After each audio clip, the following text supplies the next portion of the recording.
Isang pikit mata lang nawala ang lahat kay Elian.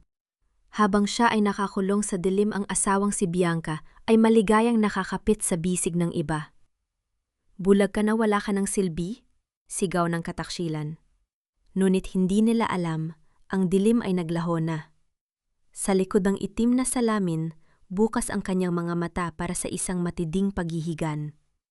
Handa ka na bang makita ang kanilang pagbagsak? Isang pikit na lang, Jiro. Makukuha na natin ang lahat. Wala nang silbi si Elian, bulag na inutil pa. Konting tiis na lang at mapupunta rin sa atin ang buong kumpanya. Habang pumapasok ang malamig na boses ni Bianca sa mga tainga ni Elian, nakatayo siya sa likod ng bahagyang nakabukas na pinto ng study room. Sa kanyang nangangatog na mga daliri, mahigpit niyang hawak ang isang maliit na kahon ng pelus. Sa loob niyon ay ang isang mamahaling kwintas na binili niya mula sa lihim na pagpapagagot sa Maynila ang Rega. Inihanda niya para sa kaarawan ng asawa, kasabay ng pangarap na ibalita rito na nakakakita na siyang muli. Nakasabit pa sa kanyang leeg ang itim na salamin at ang kanyang kabilang kamay ay nakahawak sa tungkod na hindi niya na sana kailangan. Tila nanigas ang dugo sa mga ugat ni Elian. Ang lalamunan niya ay napuno ng matinding bara na parang may tuyong basahan na isinaksak doon dahilan upang hindi siya makahinga. Walang luhang lumabas sa kanyang mga mata sa likod ng itim na salamin, ngunit ang panloob na pagdurog ay napakabilis at napakasakit. Ang kanyang mga daliri ay nanginginig ng husto hanggang sa madulas ang velvet box mula sa kanyang hawak. Bagsak ito sa makapal na karpet nang walang anumang ingay, tulad ng tahimik na pagkabasag ng kanyang buong mundo. Sinundan niyo ng malamig na tawa ni Jiro, ang taong itinuring niyang kapatid, ang Shirley na pinagkatiwalaan niya ng kanyang buhay at ari-ari ng mga araw na natatakpan pa ng kadiliman ang kanyang mga mata. Siguraduhin mo lang na hindi makakahalata ang matanda. Boses ni Jiro may kasamang tunog ng pagdampi ng mga labi sa balat. Baka biglang mag-alboroto yan bago natin mailipat ang mga share sa pangalan mo. Don't worry, babe. Sagot ni Bianca sa isang malambing na boses na dating nagpapatulog kay Elian sa mga gabi ng kanyang paghihirap. Sanay na yang umasa sa akin. Konting lambing ko lang at konting paiyak-iyak pirma agad yan. Isang bulag na tulad niya, saan pa ba pupunta? Wala na siyang ibang kakapitan kundi ako. Sumilip si Elian si pagitan ng siwang ng pinto. Ang kanyang mga mata, ang mga matang katutuklas pa lamang ng liwanag matapos ang ilang buwang kadiliman ay malinaw na nakakita. Nakaupo si Bianca sa ibabaw ng mesa, nakakapit ang mga braso sa leeg ni Jiro habang ang dalawa ay naghahalikan ng walang kahiya-hiya sa mismong silid kung saan itinayo ni Elian ang kanyang pangarap. Pumikit ng mahigpit si Elian. Mas masakit palang makakita kaysa sa maging bulag. Nung wala siyang nakikitang liwanag, naniniwala siyang ang mundo ay puno ng pag-ibig at pag-aalaga dahil sa mga matatamis na salitang ibinubulong ni Bianca gabi-gabi. Ngunit ngayon, ang liwanag na kanyang pinaghirapang bawiin ay nagdala lamang ng pinakamaitim na katotohanan. Dahan-dahan niyang itinaas ang tungkod. Pinilit niyang hakbangan ang kahon ng kwintas na nasa karpet at dahan-dahang yumao pabalik sa hallway. Ang bawat hakbang ay parang paglakad sa mga babasaging bubog sa ilalim ng kanyang mga paa. Bago pa man siya makarating sa kanyang silid, narinig niya ang mabilis na yabag ng mga sapatos ni Lola Minda na papasok mula sa main door. Elian, sigaw ng matanda sa isang mataray na tono, walang bakas ng paggalang sa may-ari ng bahay. Bakit nakatayo ka dyan sa gitna ng daan? Kung makaharang ka naman para kang tuod, kunin mo nga yung tungkod mo at lumipat ka sa gilid. Yumoko si Elian, pinanatiling walang biyokam ang kanyang mukha sa likod ng itim na salamin. Pasensya na ho, Mama Minda. Mahinang tugon ni Elian gamit ang boses ng isang taong nawala na ng lakas at pag-asa. Pasensya palagi, ka na lang pasensya. Asik ni Lola Minda habang lumalapit at walang pakundangang kinukuha ang mamahaling jacket na nakasabit sa braso ni Elian. Ibibigay ko muna ito sa pamangkin ko sa probinsya. Tutal hindi mo naman ginagamit at nakakunong ka lang naman dito sa bahay. Sayang lang kung alikabukin. Lumabas si Bianca mula sa study room, may kasamang malaking ngiti na parang walang nangyari. Mabilis siyang lumapit kay Elian at humawak sa braso nito ang kanyang hipo na dating nagbibigay ng init kay Elian ay tila lason na yung lumalason sa kanyang balat. Sweetheart.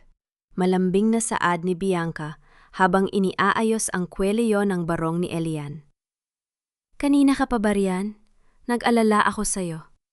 Bakit pumupunta ka sa labas nang walang alalay? Baka mahulog ka sa hagdan.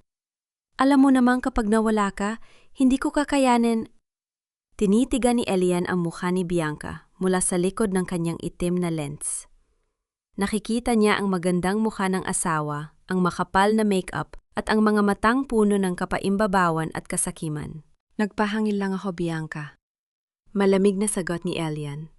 O siya, inumin mo na itong gamot mo? Kumuha si Bianca ng isang maliit na baso ng tubig at isang kulay rosas na tabletas mula sa kanyang bulsa. Sabi ng doktor, kailangan mo itong inumin araw-araw para hindi lumala ang sakit ng ulo mo at hindi ka mag-isip ng kung ano-ano. Tinanggap ni Elian ang baso. Ang malamig na salamin ng baso ay tumusok sa kanyang nanginginig na palad. Tinitigan niya ang rosas na gamot. Ang gamot na ngayon ay alam na niyang unti-unting sumisira sa kanyang memorya at nagpapahina sa kanyang katawan. Sa kauna-unahang pagkakataon, naramdaman ni Elian ang tunay na kahulugan ng pagiging mag-isa sa gitna ng sariling tahanan. Paano mo lalabanan ang mga kaaway kung ang pinakamatinding lason ay nanggagaling sa mismong kamay ng taong ibinuhos mo ang iyong buhay at pagmamahal? Nang humarap si Bianca sa salamin, upang ayusin ang kanyang buhok mabilis na inilagay ni Elian ang kulay rosas na tableta sa ilalim ng kanyang dila at sa isang mabilis na galaw ay itinapon ito sa paso ng halaman na nasa tabi ng kanyang upuan. Ininom niya ang tubig at nagpanggap na nilunok ang gamot. "Good boy," nakangiting sabi ni Bianca habang tinatapik ang pisingi ni Elian. "Magpahinga ka na muna riyan. May kakausapin lang ako sa telepon, no?" Nang makalabas si Bianca sa silid dahan-dahang, lumapit ang matandang kasambahay na si Yaya Rosa, dalang isang maliit na tuwalya. Nakita ng matanda ang nanginginig na palad ni Elian at ang kaunting tubig na natapon sa kanyang barong. Sa pamamagitan ng basang tuwalya, dahan-dahang pinunasan ni Yaya Rosa ang kamay ng lalaki. "Mabigat man ang dinala mo ngayon, Hyo?" Mahinang bulong ni Yaya Rosa sa gitna ng kanyang lihim na pagluha. "Nandito lang si Yaya. Huwag kang mawawala ng pag-asa." Pumikit si Elian sa likod ng kanyang itim na salamin at mahigpit na piniga ang kamay ng matandang Yaya. Sa gitna ng bahay na puno ng lason at kataksilan, ang mainit na pisil na yon ang tanging bagay na nagpaalala sa kanya na mayroon pa ring purong kabutihan sa mundo. Ngunit, ang kapayapaang yon ay mabilis na winasak ng muling pagpasok ni Lola Minda sa silid. Dumiretso ang matanda sa tabi ng higaan at mabilis na napansin ang gintong Rolex na orasan ni Elian na nakapatong sa mesa. "Aba Elian, hindi mo naman na kailangan tong orasan na to." Malakas na humalakak si Lola Minda habang walang pasintabi na kinuha ang orasan at isinuot sa kanyang sariling bisig. "Bulag ka na ano pang babatayan mo ng oras? Umaga man o gabi, parehong madilim sa'yo." Nakita ni Elian ang buong eksena sa refleksyon ng salamin ng bintana. Ang kanyang mga mata ay naging kasing lamig ng yelo, ngunit pinanatili niyang walang kagalaw-galaw ang kanyang mukha. "Aking orasan yan, Mama Minda," mahinahong tugon ni Elian. "Alaala yan ng tatay ko bago siya namayapa." "Alaala na ko, Elian, huwag kang maramot," asik ng matanda habang itinataas ang kanyang braso para tingnan ang kumikislap na ginto. "Nagtiya-tiyaga nga ang anak ko sa'yo kahit wala ka ng pakinabang at pabaat na lang sa buhay natin. Tapos itong orasan ng ipagkakait mo pa? Utang mo sa amin ang pag-aalaga sa'yo." Sa labas ng silid, sumigaw ang boses ng telepono ni Bianca. Narinig ni Elian ang mabilis na hakbang ng asawa habang sumasagot sa linya. Ito si Jiro. Lumapit si Lola Minda sa pintuan at pabulong na nagsalita kay Bianca na malinaw na narinig ni Elian dahil sa kanyang matalas na pakiramdam.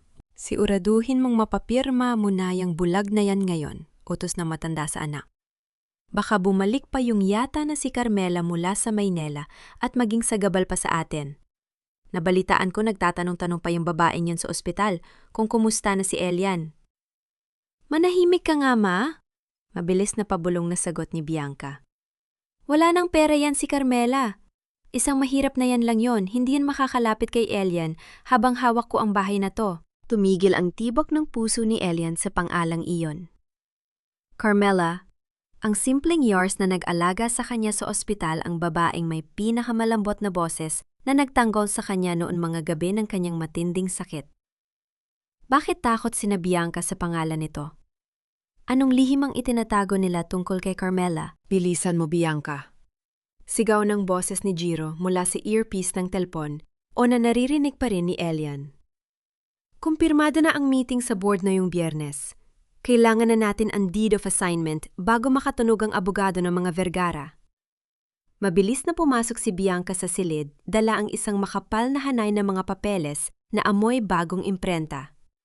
Lumapit siya kay Elian at umupo sa tabi nito sa kama, dahan-dahang yumakap sa balikat ng lalaki sa isang mapagkunwaring lambing. Sweetheart, malambing niyang boses na puno ng lason.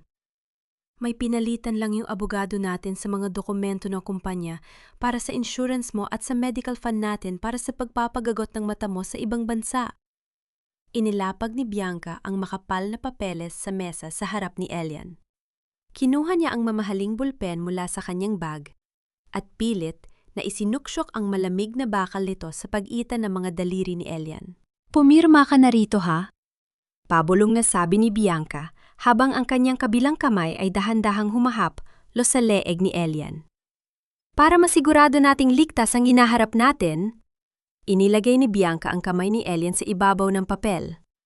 Ang dulo ng bulpen ay nakatutok na mismo sa linya kung saan nakasulat sa maliliit na letra ang tuluyang pagbibigay ng lahat ng kanyang ari-arian at kapangyarihan. Habang pilit na isinunuksok ni Bianca ang malamig na bakal ng bulpen sa kanyang mga daliri, itinuo ni Elian ang buong lakas sa kanyang mga binti upang magpanggap na nanghihina. Dahan-dahan niyang pinaluwag ang kanyang hawak dahilan upang malaglag ang bulpen at gumulong ito sa sahig. Aray, Bianca!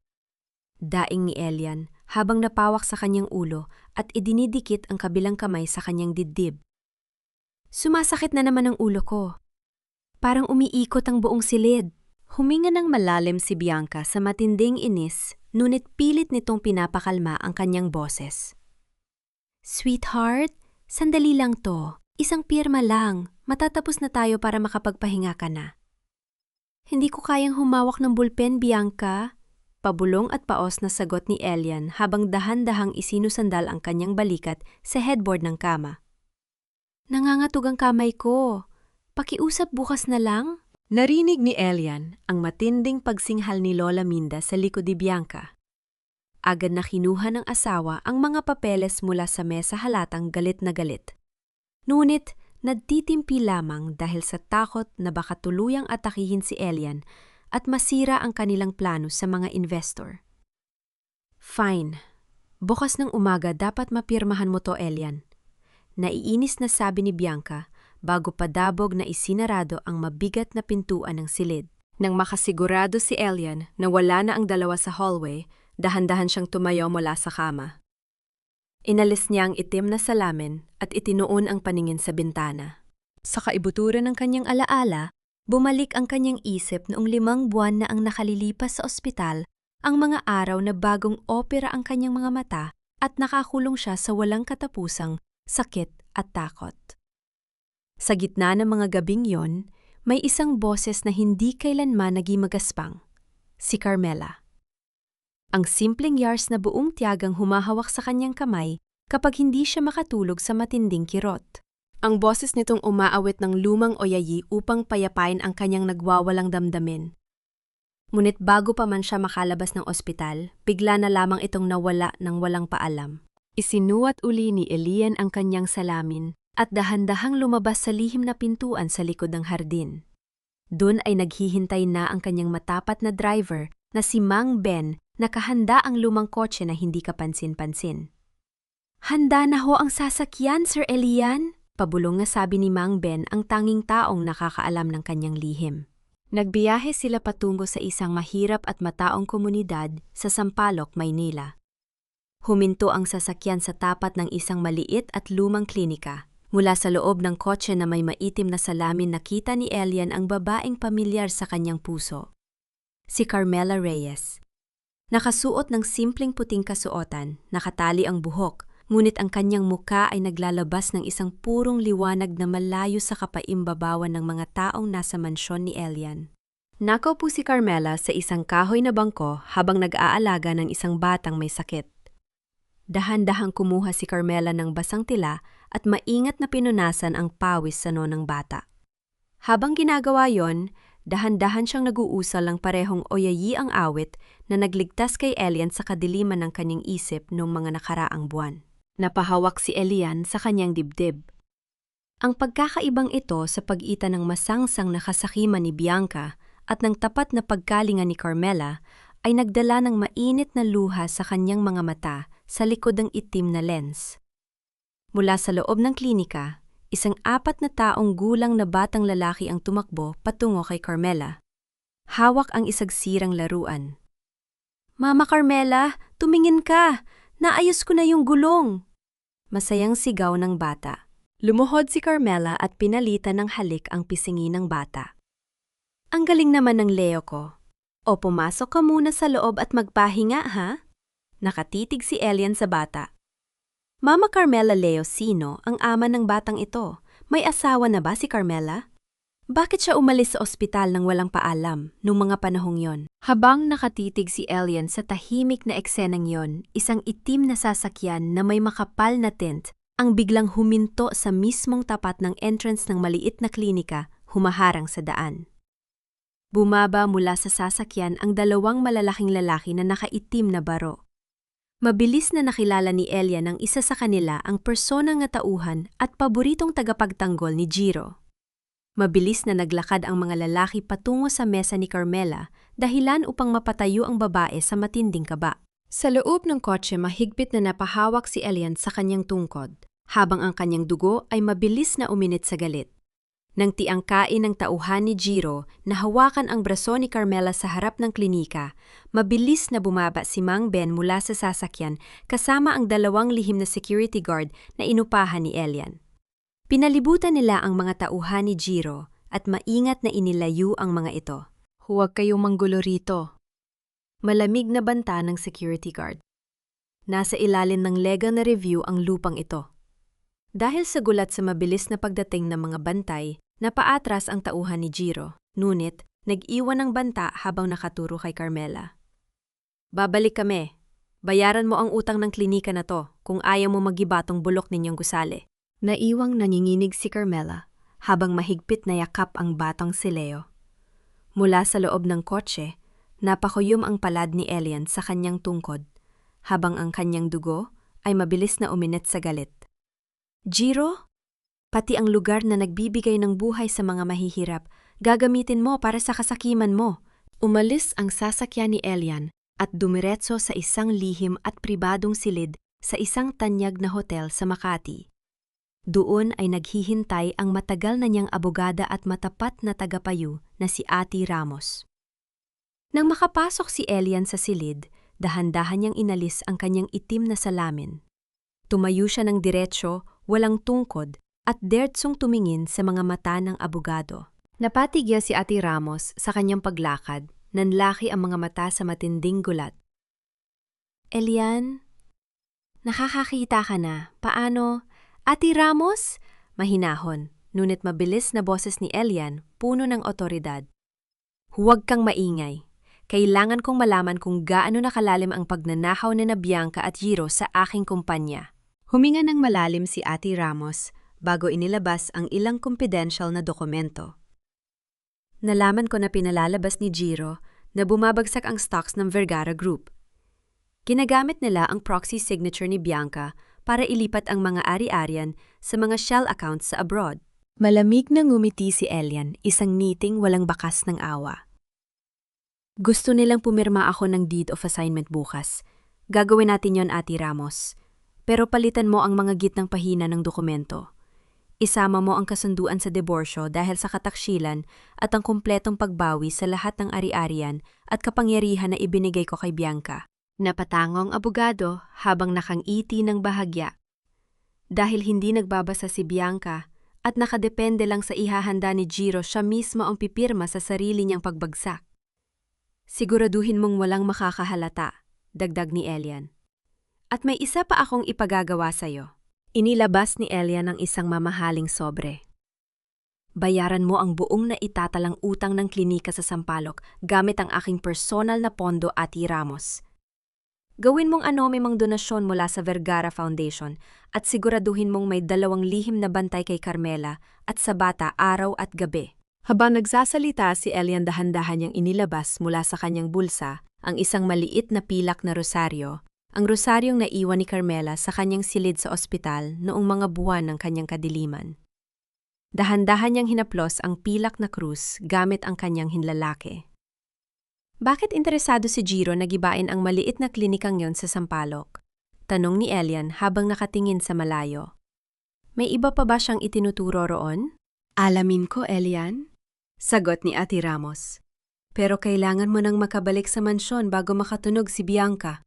Isinuot uli ni Elian ang kanyang itim na salamin at kinuha ang tungkod. Bumaba siya patungo sa basement parking lot ng hotel upang sumakay sa kotse ni Mang Ben. Ngunit habang dahan-dahang humahakbang si Elian patungo sa backseat ng sasakyan, nang walang tulong lang tungkod at dirt, nakatitingin sa pintuan isang refleksyon sa side mirror ang mabilis na gumalaw. Sa likod ng isang malaking poste sa kadiliman ng parking garage, isang tao ang nakatayo, hawak ang isang telepo na nakatutok sa funghong ni Elian.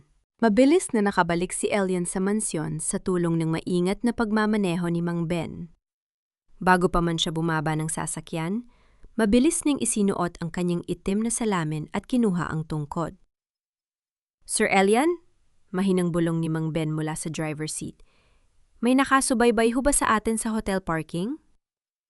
Huwag ka mag-alala, Ben, malamig na tugon ni Elian.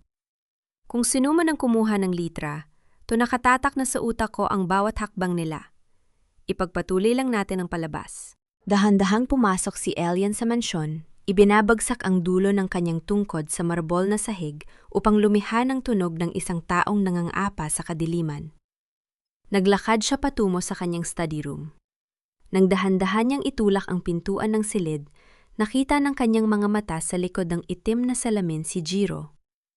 Nakaluhod ito sa harap ng kanyang pribadong vault sa pader, mabilis na pinalilipat-lipat ang numero ng kombinasyon. Hindi agad nagsalita si Elian. Pinanood muna niya ang pang-ininig ng mga daliri ni Jiro sa kasakiman. Nang marinig ni Jiro ang kaunting kaluskos ng pintuan, mabilis itong tumayo at napatigil sa matinding gulat habang pinupunasan ang pawis sa kanyang noo.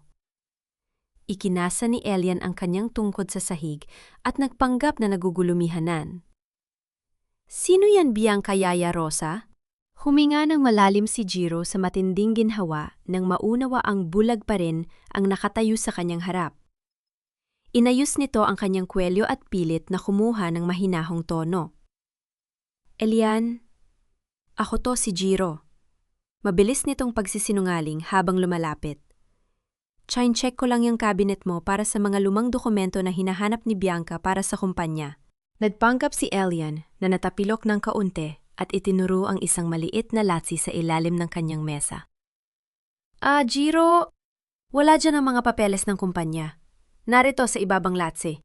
Nakasusiyan pero wala namang laman, kundi mga lumang resibo at personal na sulat.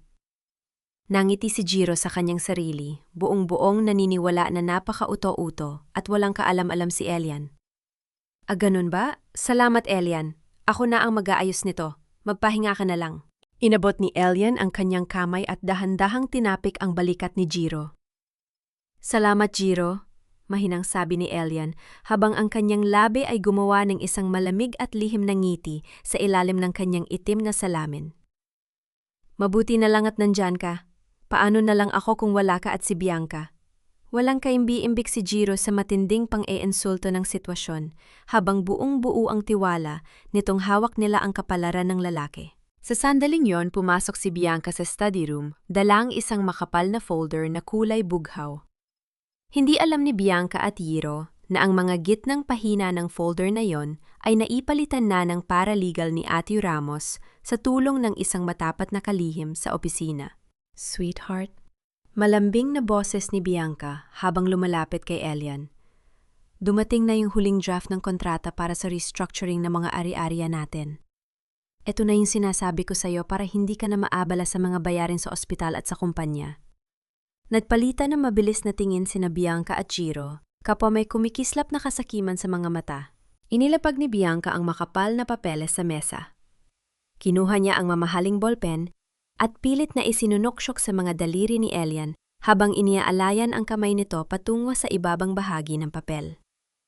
Dito mo pipirmahan, Elian. Bawat pahina lagdaan mo. Pabulong na ganyak ni Bianca. Ngunit bago pa man dumampi ang dulo ng ballpen sa papel, biglang itinigil ni Elian ang galaw ng kanyang kamay. Iminvestra niya ang kanyang ulo patungo sa kinaroroonan ni Bianca at nagsalita sa isang malamig at direktang tono. Bianca, kasama ba rito sa kontrata ang lupain natin sa Batangas yung lupa na ipinamana sa akin ng tatay ko na nakapangalan sa ating dalawa? Biglang napawi ang ngiti sa mukha ni Bianca. Nanlaki ang mga mata ni Giro sa matinding gulat at kaba. Ang lupain sa Batangas ang mismong lugar na lihim nilang pinaplanong patayo, ang kanilang sariling kumpanya gamit ang ninakaw na pera. Batangas? Nauutal na tanong ni Bianca habang ang kanyang dibdib ay mabilis na tumatambol sa kaba. Bakit mo itinatanong yan, Elian? Yes, sweetheart. Nauutal na sagot ni Bianca habang pinupunasan ang kaunting pawis sa kanyang leeg. Of course kasama yan sa kontrata para ma-insure ang lupa at hindi tayo mabigatan sa buwis. Tumango ng dahan-dahan si Elian nagpanggap na ganap na naniwala sa lies ng asawa. Mabuti naman. Pipirmahan ko ang lahat ng ito pagkatapos ng charity gala ng Vergara Foundation ngayong gabi. Nagpalitan ng relieved na tingin sina Bianca at Giro.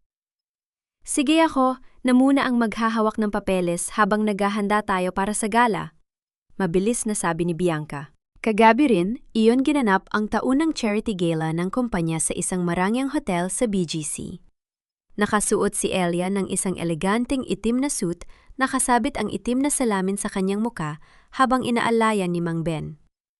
Naroroon din si Carmela dahil ang klinika sa Sampaloc ay isa sa mga napiling beneficiary ng foundation, isang bagay na lihim na isinasaayos ni Ate Ramos sa utos ni Elian. Dahil sa matinding ingay at plastik na ngiti ng mga mayayamang negosyante na nakapaligid kina Bianca at Giro, dahan-dahang naglakad si Elian patungo sa isang tahimik na balkona na nakatuwik sa hardin ng hotel. Habang nakatayo si Elian sa tabi ng balustre, lumabas din si Carmela upang kumuha ng sariwang hangin. Nagulat ang dalaga nang makita ang matangkad na anyo ng lalaking nakatayo sa kadiliman ng gabi. Sir Elian? Mahina at pamilyar na boses ni Carmela sa gitna ng katahimikan. Lumingon si Elian sa funghung ng boses. Mabilis na tumibok ang kanyang puso. Carmela, mahinang sagot ni Elian. Ikaw ba yan? Mabilis na lumapit si Carmela at maingat na humawak sa braso ni Elian upang alalayan ito sa balustre, tulad ng ginagawa niya noong nasa ospital pa sila. Opo, Sir Elian. Ako po ito. Kumusta na po kayo? Balita ko ho, nagpapagaling pa rin kayo? Tinitigan siya ni Elian sa likod ng kanyang itim na lens.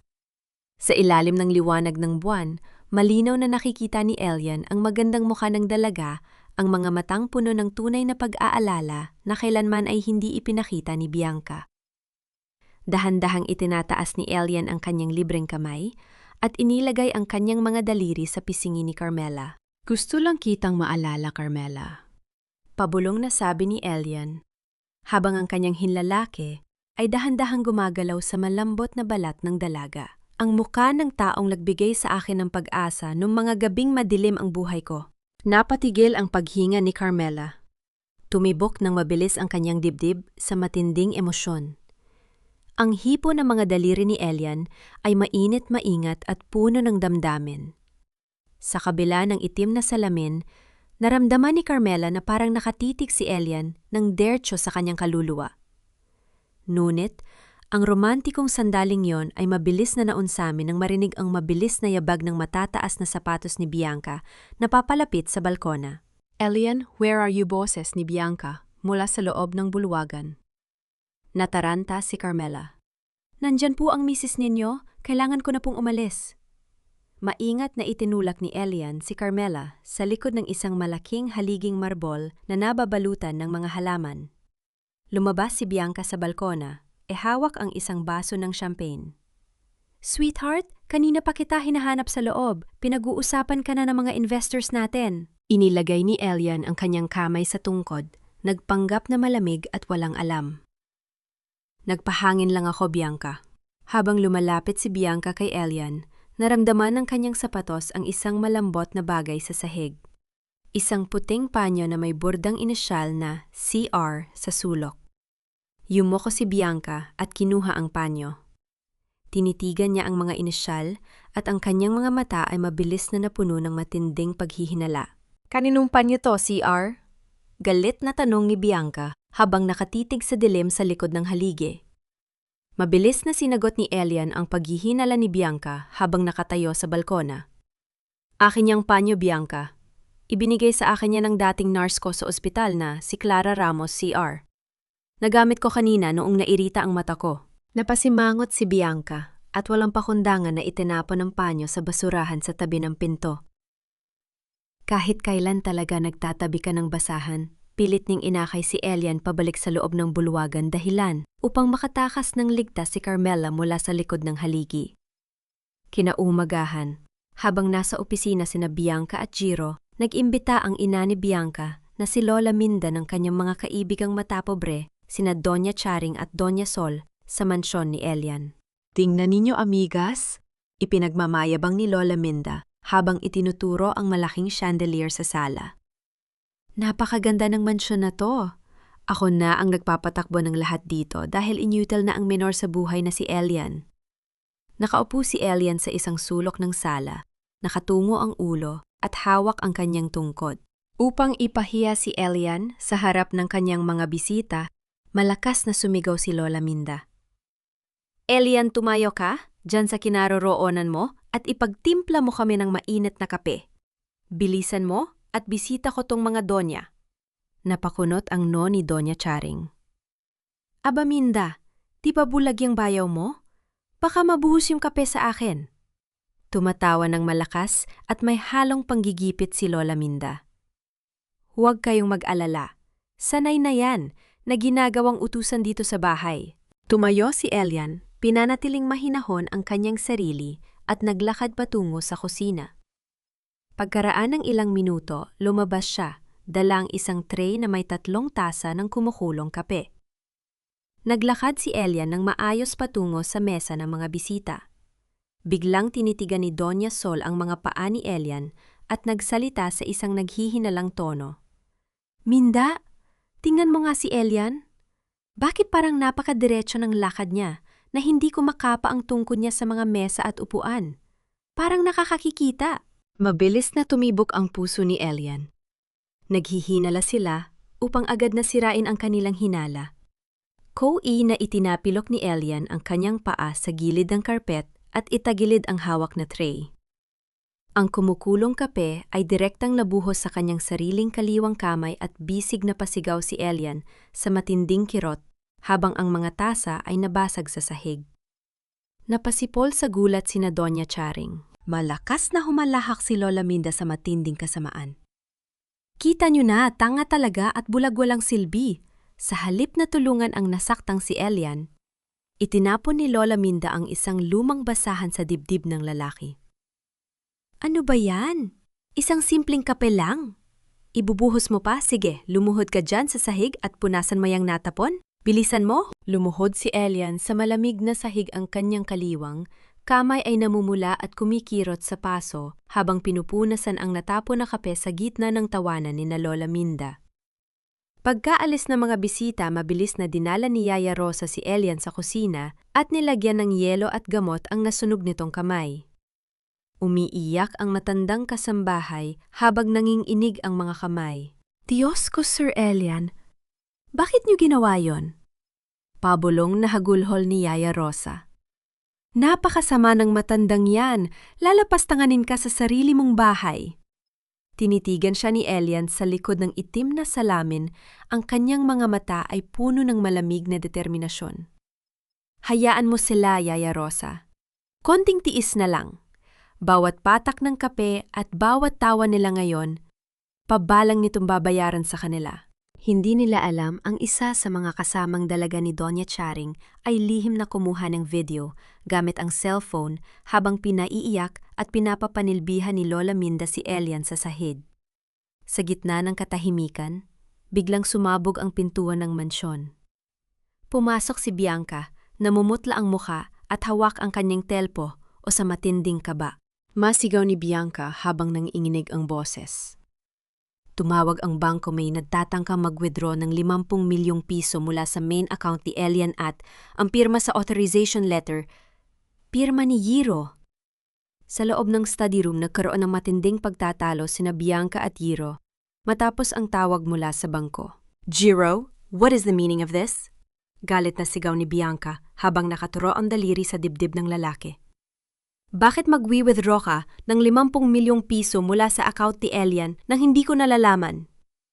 Mabilis na hinawakan ni Jiro ang magkabilang balikat ni Bianca at pilit na kinuha ang mahinahong tono ng isang master gaslighter. Bianca, relax. Listen to me. Pabulong na sabi ni Jiro habang nakatitig sa mga mata ng babae. Sinusubukan kong isecure ang pera natin sa isang offshore shell account sa Switzerland bago makatunog ang board. Para sa atin to, para sa future natin pagkatapos nating maipadala si Elian sa Tagaytay ngayong Biyernes. Napatigil si Bianca. Ang kanyang kasakiman ay muling nagbulag sa kanyang paghihinala. Siguraduhin mo lang, Jiro. Kapag nalaman ko na niloloko mo ako, papatayin kita. Pagkaalis ni Bianca, naglakad si Jiro patungo sa kwarto ni Elian. Umupo siya sa tapat ng kama kung saan nakaupo ang lalaki nakatali ang napapasong kaliwang kamay.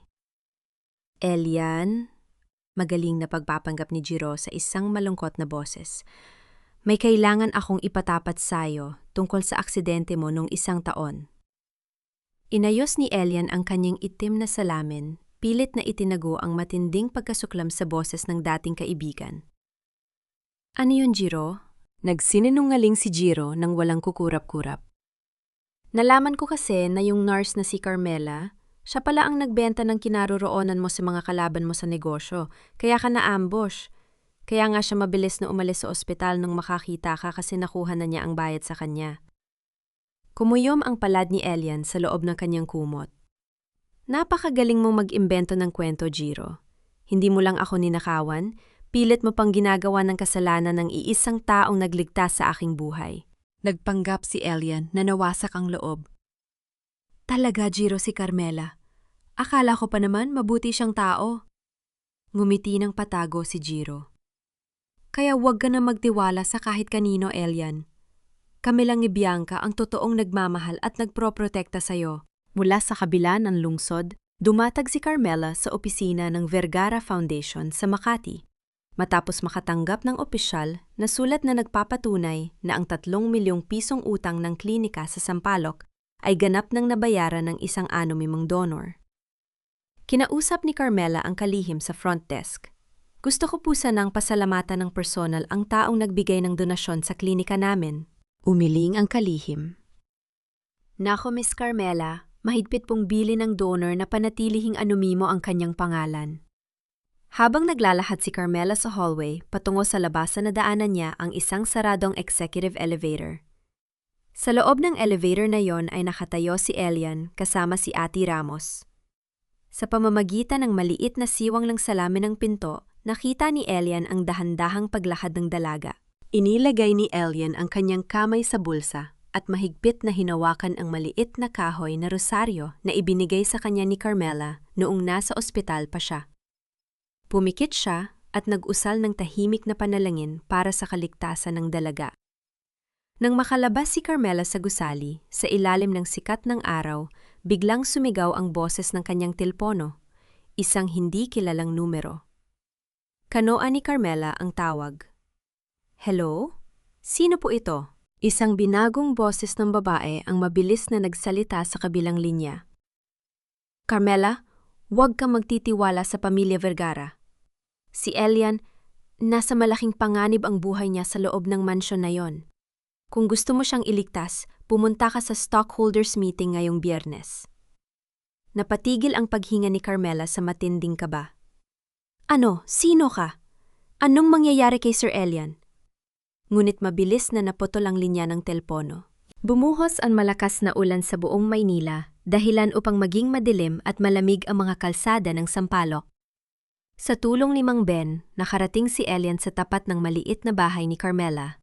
Nakasaklay at nakasuot ng simpleng jacket, dahan-dahang kumatok si Elian sa kahoy na pintuan.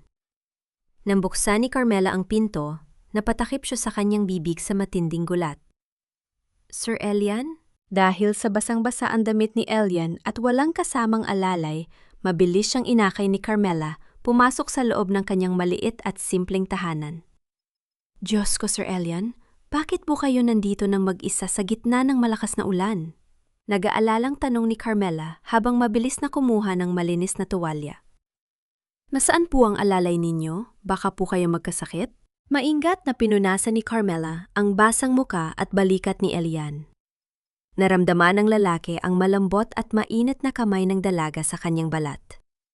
Malayo sa malamig at plastik na hipo ni Bianca, ang bawat galaw ni Carmela ay puno ng purong paggalinga.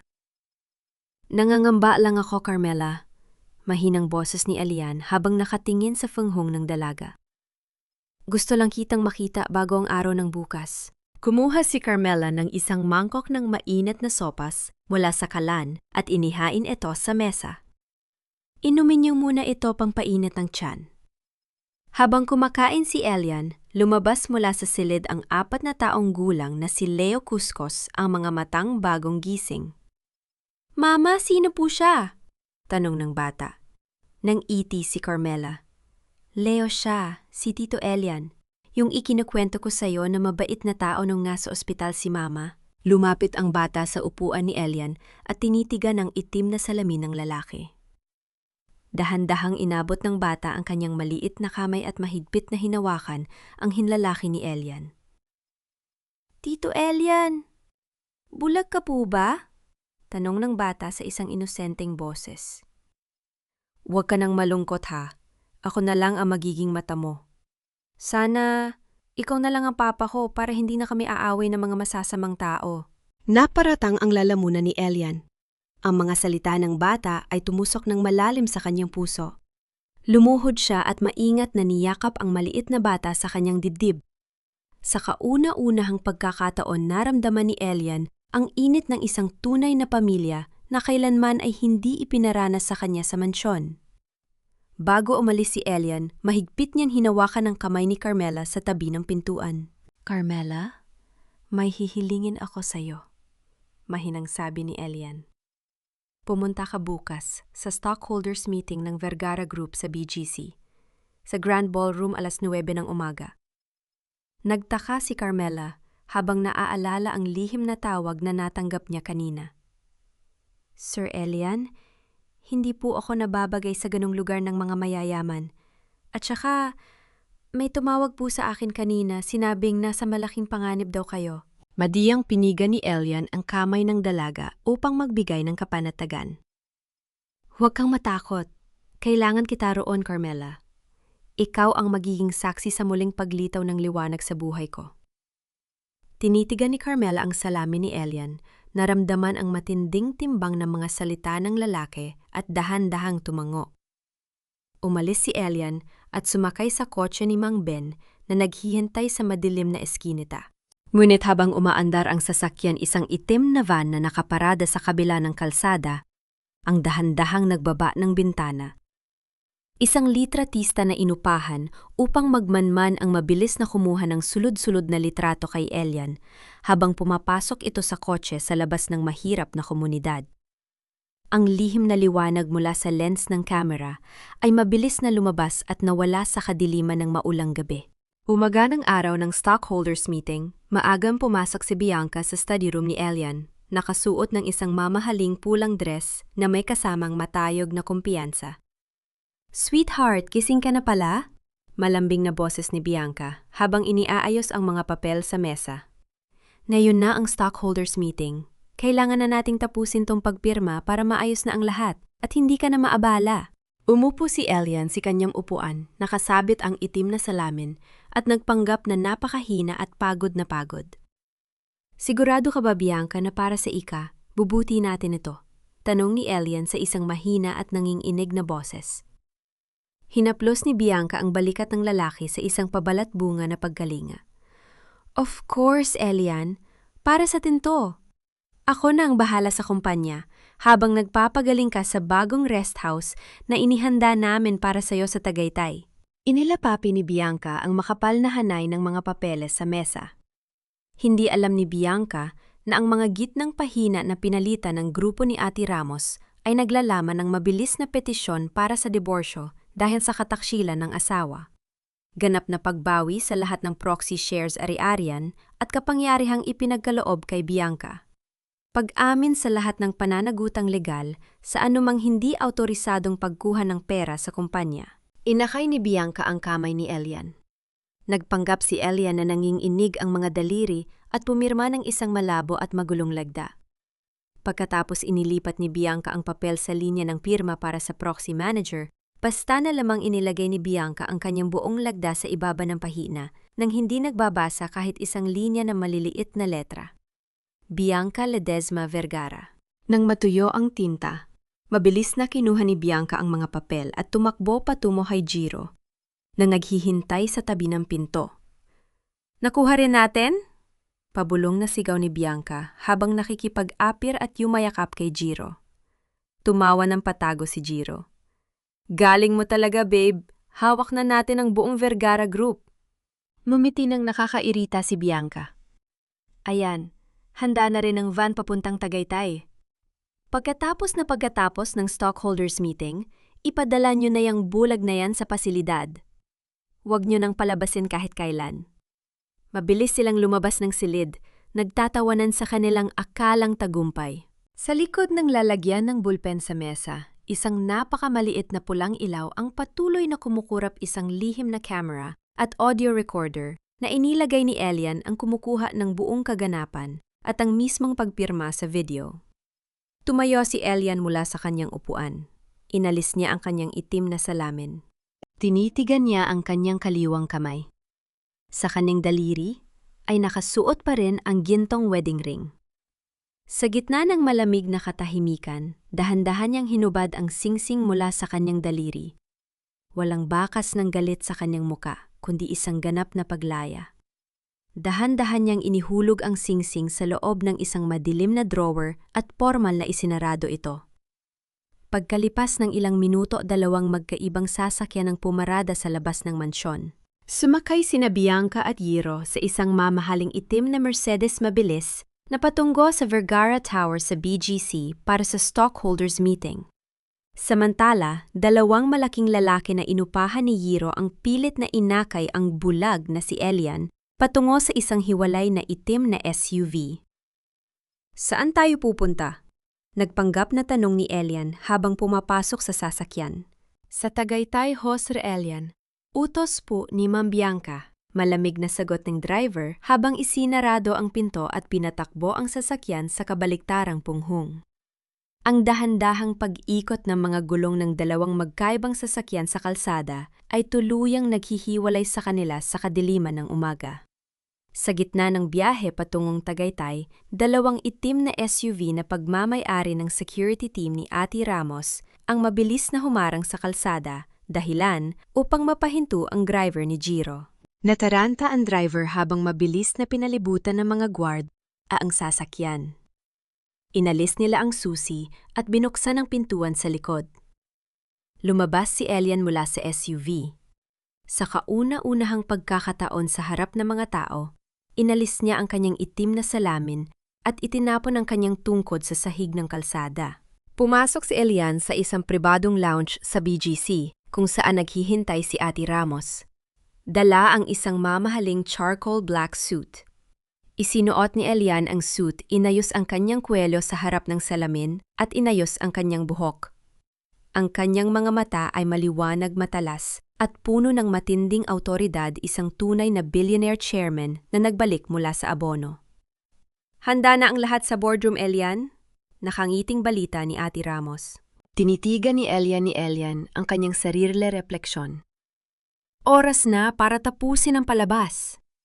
Samantala sa Grand Ballroom ng Vergara Tower sa BGC, pinalilibutan ng daan-daang investors, stockholders at mga mamamahayag sina Bianca Giro at Lola Minda. Nakatayo si Bianca sa entablado habang hawak ang isang baso ng champagne na kasandal sa bisig ni Giro at may kasamang matayog na kumpiyansa.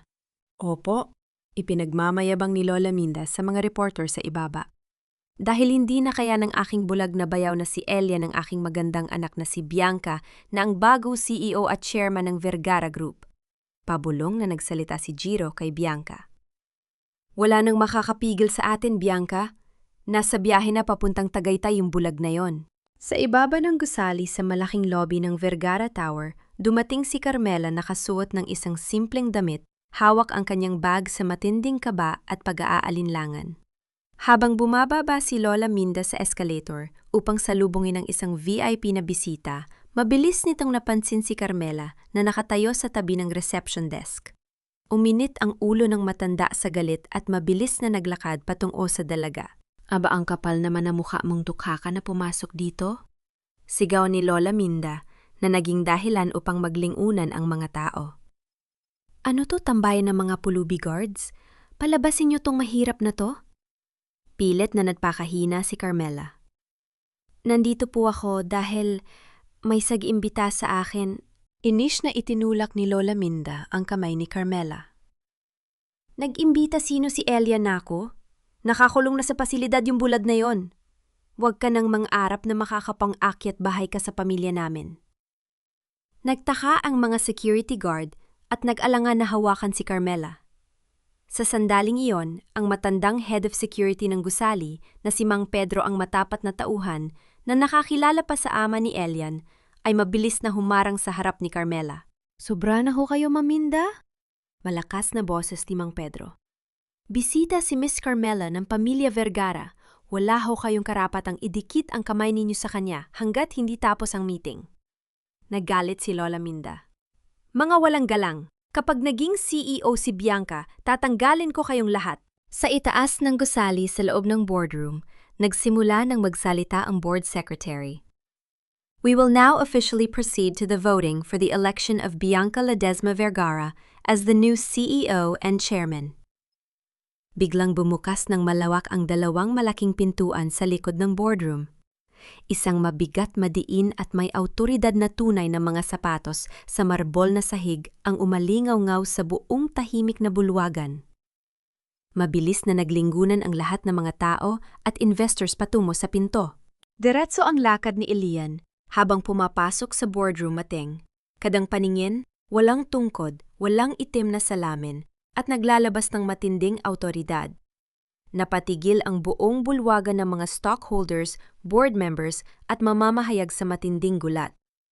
Napatingin si Bianca sa pintuan. Nanginginig ang kanyang mga kamay dahilan upang mabitawan niya ang baso ng champagne na kanyang hawak habang ang likido ay kumalat sa makapal na karpet. Elian, hiyaw ni Bianca sa matinding sindak habang mabilis na nawawala ng kulay ang kanyang mukha. Napahakbang paatras si Giro sa likod ng podium, nanlalamig ang buong katawan habang nakatitig sa dating amo. Naglakad si Elian sa gitna ng bulwagan at tumayo sa mismong harap ng entablado darts o nakatitig sa mukha ni Bianca. Sa kauna-unahang pagkakataon sa loob ng 6 na buwan, nakita ng mga mata ni Elian ang nanginginig na mukha ng asawa. Magandang umaga, Bianca. Ang malalim at malamig na boses ni Elian ay umalingaw-ngaw sa tahimik na silid. Nagulat ka ba na nakikita ko na ang ganda mo at ang kapangitan ng iyong kaluluwa? Nauutal at naghihisterya si Bianca. Paano? Nakakakita ka na! Pinaglingkuran kita, inalagaan kita, nung bulag ka pa? Lumapit pa si Elian ng ilang hakbang nakatitig ng dercho sa mga matang puno ng takot ng asawa. Kailanman ay hindi ako naging bulag sa iyong kasakiman, Bianca. Ang mata ko lang ang nagdilim, pero ang puso mo ang totoong nabulag sa pera. Ininabas ni Ate Ramos ang isang remote control at itinutok sa malaking screen sa likod ng entablado. Sumabog sa screen ang malinaw na video mula sa lihim na camera sa study room. Ang malinaw na eksena ni Bianca at Jiro na nag-ahalikan at nagtatawanan sa mesa ni Elian. Ang malakas na boses ni Jiro na nagsasabing, "Ipadala na yang bulag na yan sa pasilidad sa Tagaytay." Ang mismong pagpirma ni Bianca sa mga dokumento habang ipinagmamayabang na wala ng kakayahan si Elian. Nagsigawan sa galit ang mga stockholders at investors sa loob ng boardroom. Ang mga mamamahayag ay mabilis na kumuha ng mga litrato at ipinalabas ang live broadcast sa buong bansa. Si Lola Minda na mabilis na umakyat sa boardroom ay napatakip sa kanyang muka sa matinding kahihiyan habang pinagtitinginan ng lahat. Muling nagsalita si Ate Ramos sa mikropon. Mga gino at binibine ang pinarmahan ni Mrs. Bianca Ledesma ay ang opisyal na kasunduan sa diborsyo dahil sa kataksilan ng asawa kasabay ng ganap na pagbawi sa lahat ng proxy shares, ari-arian at kapangyarihan sa Vergara Group. Napasigaw si Bianca sa matinding takot at pilit na hinawakan ang damit ni Ate Ramos. "No maling papeles yan. Niloko niyo ako." Malamig na napaatras ang abogado. "Ikaw ang nagpabaya, Bianca. Sinamantala mo ang pag-aakalang bulag ang asawa mo, kaya sarili mong lagda ang nagbaon sayo sa hukay." Nang maunawaan ni Jiro na wala na silang takas, mabilis nitong kinuha ang kanyang bag ng mga dokumento at patakbong patungo sa emergency exit sa likod ng boardroom. Hindi ako makukulong dahil sa inyo, Sigaw ni Jiro habang tumatakbo.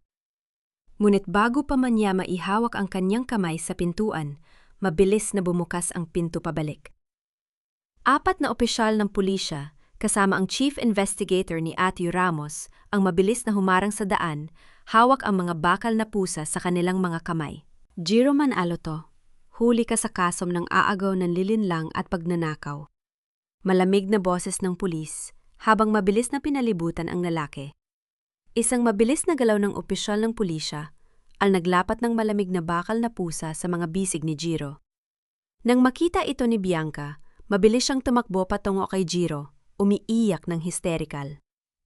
"Jiro, please, do something. Sabihin mo sa kanila na hindi totoo yan. Ipagtanggol mo ako." Tinitigan ni Jiro si Bianca ng may matinding pagkasuklam at pilit na itinulak ang babae malayo sa kanya. "Umalis ka nga sa harap ko, Bianca." Sigaw ni Jiro habang nakaturo sa babae sa harap ng mga pulis. "Siya ang nag-utos sa akin ng pamilya Ledesma. Ang nagpilit sa akin na kumuha ng pera sa kumpanya, wala akong kasalanan. Sila ang totoong utak ng pagnanakaw." Napatakip si Bianca sa kanyang mukha sa matinding gulat. "Anong ako? Ikaw ang nagplano ng lahat. Sinungaling ka." Mabilis na kinaladkad ng mga pulis si Jiro palabas ng boardroom habang ang bawat segundo ng kanyang pagtataksil at pagnanais na iligtas ang sarili ay nakuha ng mga kamera ng media. Sa gitna ng kaganapan, napatingin si Lola Minda sa kanyang anak. Sa matinding galit at takot hinawakan ng matanda ang balikat ni Bianca at sinampal ito sa harap ng maraming tao. "Tanga ka talagang bata ka," sigaw ni Lola Minda. "Sabi ko sa'yo, siguraduhin mo ang papeles dahil sa kalandian mo din, namay mo pa ako sa pagbagsak mo." Umiiyak at naghihisterya si Bianca habang itinutulak ang kanyang ina. "Ako pa ang tanga! Ikaw ang udyok ng udyok sa akin na kunin ang pera ni Elian. Ikaw ang nagturo sa akin na maging ganid sa pera." Pinalibutan sila ng daan-daang mamamahayag, itinutok ang mga mikropono at kamera sa kanilang mga mukha. "Mrs. Ledesma, totoo bang pinainom niyo ng lason si Mr. Vergara? Paano niyo ipapaliwanag ang video ng kataksilan ninyo sa pamilya?" Ang matinding kahihiyan ay tuluyang lumamon sa 2 babae sa harap ng buong bansa. Sa gitna ng sigawan at liwanag ng mga kamera, nakita ni Elian si Carmela na nakatayo sa isang sulok ng boardroom, natatakot at nag-aalala. Inihakbang ni Elian ang kanyang mga paalagpas kina Bianca at Lola Minda nang hindi nagtatapon ng kahit isang tingin sa dalawa. Lumapit siya kay Carmela. Ang kanyang malamig na muka ay mabilis na lumambot nang makaharap ang dalaga. Inalis ni Elian ang kanyang mamahaling suit jacket at dahan-dahang inilagay ito sa mga balikat ni Carmela. Ginamit niya ang kanyang matangkad na katawan at malalaking palad upang takpan ang ulo at mukha ng dalaga mula sa nakasisilaw na liwanag ng mga kamera. "Umalis na tayo rito, Carmela." Pabulong at malambing na sabi ni Elian sa tainga ng dalaga. Tinitigan siya ni Carmela sa mga mata, nakita ang purong init at kapanatagan sa malinaw nitong paningin. Dahan-dahang tumango ang dalaga at mahigpit na humawak sa braso ni Elian habang iniaalayan siya ng lalaki patungo sa pribadong VIP elevator. Kinagabihan ng balita tungkol sa malaking iskandalo ay naging pangunahing paksa sa lahat ng telebisyon at radyo sa buong bansa. Pagkatapos ng ilang oras na pagtatanong sa istasyon ng pulisya, nakalabas ng pansamantalang nakapiyansa sina Bianca at Lola Minda. Sumakay sila ng taxi pabalik sa mansyon ni Elian, gulo-gulo ang buhok, sira ang damit at umiiyak sa hirap. Ngunit nang makarating sila sa tapat ng malaking gate ng mansyon, napatigil sila sa matinding sindak. Ang malaking bakal na gate ng mansyon ay nababalutan ng makapal at mabigat na bakal na kadena na may kasamang malaking pulang padlock na may tatak ng korte. Sa labas ng gate, sa ibabaw ng maruming kalsada, nakatambak ang ilang itim na plastik ng basura na naglalaman ng mga lumang damit at personal na gamit ni Bianca at Lola Minda na itinapon ng mga security guard. "Diyos ko, saan tayo pupunta?" Hagulhol ni Lola Minda habang nakaluhod sa malamig na kalsada. Lumipas ng ilang linggo. Sa isang maliit, mainit at madilim na kwartong inuupahan sa squatters area sa Tondo, Maynila, nakatayo si Bianca sa harap ng isang plastik na palanggana, naghuhugas ng mga lumang plato. Ang kanyang dating maayos at may manicure na mga kuko ay basag-basag at marumi na ngayon. Sa labas ng manipis na pader na yari sa lawanit, maririnig ang malakas na tsismis ng mga kapitbahay. "Tingnan mo nga yan si Bianca. Diba yan yung asawang nagtaksil sa bilyonaryong bulag na nasa balita?" Ayan na pala nung kasakiman dati, nakatira sa mansyon ngayon sa squatters area na nagtitiis. Kinalabit ni Bianca ang kanyang sariling labi hanggang sa magdugo ito umiiyak sa matinding kahihiyan. Sa loob ng kwarto, nakahiga si Lola Minda sa isang manipis na banig inuubo at may mataas na lagnat. "Bianca, bumili ka ng gamot?" Mahinang usal ni Lola Minda. "Mamatay ako rito sa init." Binuksan ni Bianca ang kanyang wallet. Ilang barya na lang ang natitira. Ang lahat ng kanyang mga bank account, mamahaling bag at alahas, na binili gamit ang pera ni Elian ay kinuha at kinumpiska ng korte. Dahil sa matinding hirap at hindi na kayang tiisin ng gutom, nagsuot si Bianca ng isang lumang shawl at naglakad patungo sa Vergara Tower. Sa executive office ni Elian sa pinakataas na palapag ng gusali, nakaupo ang lalaki sa kanyang mesa. Binabasa ang mga ulat ng Vergara Foundation. Bumukas ang pinto sa tulong ng mga gwardya. Pumasok si Bianca, gulo-gulo ang buhok, marumi ang damit at namumula ang mga mata. Mabilis na lumuhod si Bianca sa mismong harap ng mesa ni Elian, umiiyak ng hysterical. "Elian, patawarin mo ako!" Hagulhol ni Bianca habang nakadikit ang kanyang mukha sa sahig. "Nagsisisi na ako. Nagkasakit si Mama. Wala kaming makain. Pakiusap, bigyan mo man lang ako ng kaunting tulong. Asawa mo pa rin ako nung araw." Tinitigan siya ni Elian mula sa kanyang upuan. Ang kanyang mga mata ay walang bakas ng galit kundi isang matinding lamig at kawalan ng pakialam. "Asawa?" Malamig na boses ni Elian. "Naisip mo ba yan nung pilit mo akong pinapainom ng lason na gamot? Naisip mo ba yan nung itinapon mo ako sa pasilidad sa Tagaytay para magpakasasakay ni Jiro sa pera ko?" Mabilis na nabulunan si Bianca sa sariling luha. "Patawarin mo ako, Elian.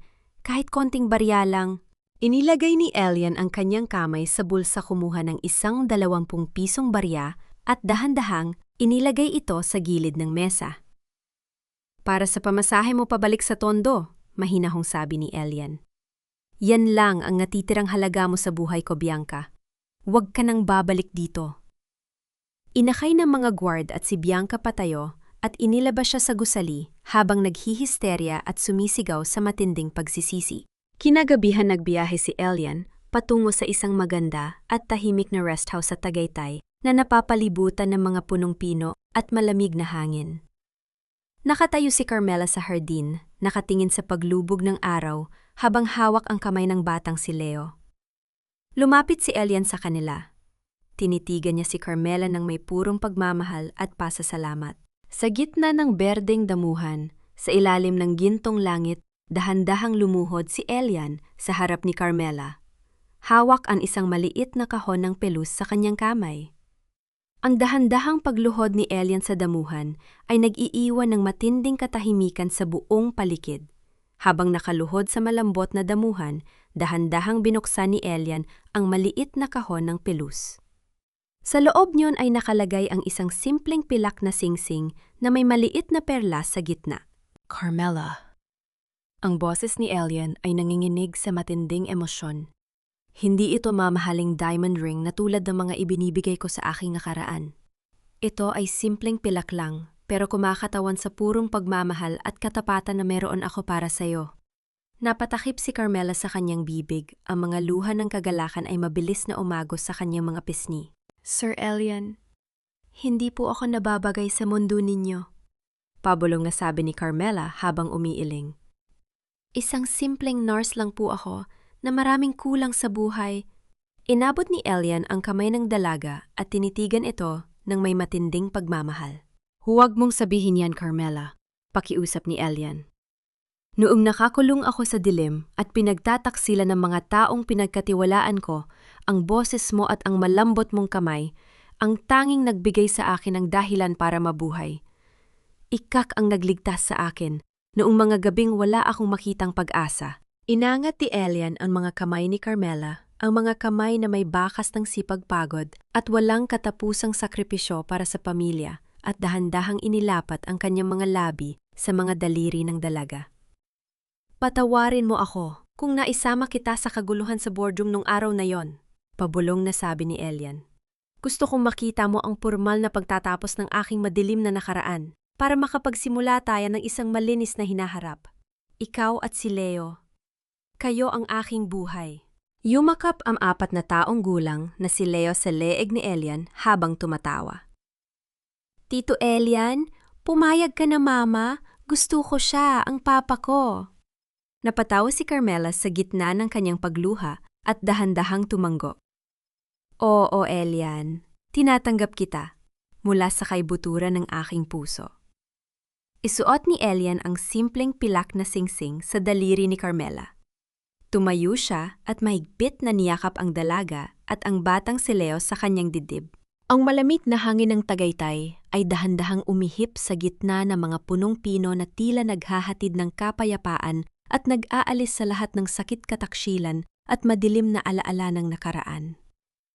Inakay ni Elian si Carmela habang nakatitig sa magandang paglubog ng araw sa kabilang bundok. Salamat, Carmela, pabulong ni Elian habang nakadikit ang kanyang noo sa noo ng dalaga. Tinuruan mo akong makakita muli, hindi lang ng aking mga mata, kundi ng aking puso. Isinandal ni Carmela ang kanyang ulo sa dibdib ni Elian. Pinakikinggan ng maayos at mahinahong tibok ng puso ng lalaki, isang tibok na hindi na naghahangad ng paghihigan, kundi ng purong pagmamahal at kapayapaan. 2 taon ang mabilis na lumipas. Sa isang tahimik na dalampasigan sa Batangas, sa mismong lupain na dating pilit na ninanakaw ni Bianca at Giro. Isang simpleng kasal ang ginanap sa ilalim ng maliwanag na kalangitan. Walang mga mamahaling camera, walang mga plastik na bisita mula sa mataas na lipunan, kundi ang mga taong may purong pagmamahal lamang sa kanilang mga puso, si Ate Ramos, si Yaya Rosa, at ang matapat na driver na si Mang Ben. Si Carmela, nakasuot ng simpleng puting damit na gawa sa lokal na tela, ay dahan-dahang naglalakad sa buhanginan. Hawak ng dalaga ang kamay ng 6 na taong gulang na si Leo na ngayon ay masayang nakatitig sa kanyang bagong pamilya. Nakatayo si Elian sa tabi ng altar na pinalamutian ng mga sariwang bulaklak. Tinitigan niya ang paglapit ni Carmela at sa bawat hakbang ng dalaga naramdaman ni Elian ang panibagong liwanag na lumulukob sa kanyang buong buhay. Noon araw na yon, formal na ring natanggap ni Elian ang mga legal na dokumento ng pag-ampun kay Leo bilang kanyang sariling tunay na anak. at legal na tagapagmana ng pamilya Vergara. Nahanap na ba ni Elian ang kapayapaan? Oo, ang kapayapaan ay hindi nanggaling sa pagbagsak ng kanyang mga kaaway, kundi sa kanyang matalinong pagpili na iwanan ang mundo ng at buuin ang isang simpleng tahanan kasama si Carmela. Nagpatawad na ba siya sa kaibuturan ng kanyang kaluluwa? Pinalaya na ni Elian ang kanyang puso mula sa pot para kina Bianca at Giro. Hindi dahil sa karapat-dapat ang mga ito sa patawad, kundi dahil natutunan niyang ang galit ay isang lason na pumapatay sa taong nagtataglay nito. Si Giro ay nananatili sa loob ng pambansang bilangguan, nagdurusa sa mahabang taon ng pagkakakulong dahil sa pagnanakaw at ludaw. Si Bianca at ang kanyang inang si Lola Minda ay nabubuhay sa isang malayong probinsya, nagtatrabaho ng tapat at maayos sa isang maliit na tindahan upang mabuhay isang simpleng pamumuhay na dahan-dahang nagtuturo sa kanila ng tunay na halaga ng kerensya at katapatan. Habang naglalakad sina Elian, Carmela at Leo sa gilid ng dalampasigan habang humahalik ang mga alon sa kanilang mga paa, inakap ni Elian ang balikat ng kanyang asawa. Tinitigan niya ang paglubog ng araw sa malawak na karagatan. Ang pinakamatinding kabulagan sa buhay ay hindi ang pagkawala ng liwanag sa ating mga mata, kundi ang pagpopohos ng ating puso sa kasakiman, galit at kapaimbabawan. Ang tunay na liwanag ay natatagpuan lamang kapag natuto tayong tumingin gamit ang pagmamahal, katapatan at pagpapatawad.